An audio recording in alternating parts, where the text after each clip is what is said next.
Hello, I'd like to introduce this book to you called The Lost Girl as a subject of my assignment today. I chanced upon this book during my placement last year with a group of prep children, and it was library time. I chose the book and I read it to the children. They were completely engaged and asked heaps of questions during the session, and I thought it would be a good fit for our assignment today. The Lost Girl is about an Aboriginal girl who was separated from her family and lost her way. With help from the land, she survived in the bush and found her way home to her people. I thought The Lost Girl was a good fit for this foundation level children because of a few reasons. The protagonist of the book here is of similar age to our learners, probably about 6 to 7 years old, and so the children can identify with her plight and her relationships with the family. It has very simple texts and very vibrantly illustrated pages. So have a look at the landscape depicting the Aboriginal bush, the animals, the flora and fauna, and that would help in captivating and engaging our young learners who are unlikely to have been exposed to any Indigenous perspectives beforehand.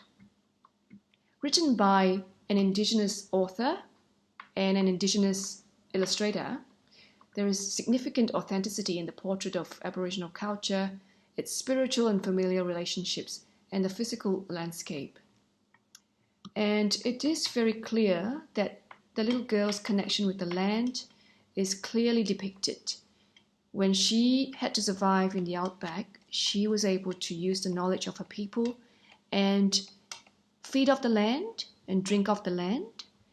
In terms of the Australian culture, there is a lot of cross-curriculum links as well. For example, in languages, the author introduced Indigenous terms such as the people growled at the little girl when they found her. Teachers can explore these new languages with the children.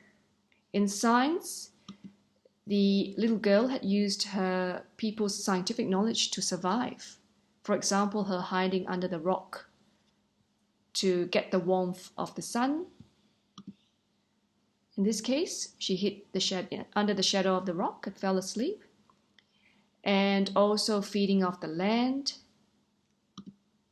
knowing what kind of food to eat and where to get her water from. There is some level of stereotyping as well. The book portrayed Indigenous people as staying in huts and of being dark-skinned. But research has shown that 70% of all Indigenous people actually live in cities and towns, mostly in New South Wales and Queensland, and some can be rather fair-skinned. So this offers some opportunities for the teachers to discuss some stereotypes with the students. I hope you've enjoyed my video presentation. Thank you for watching. Bye.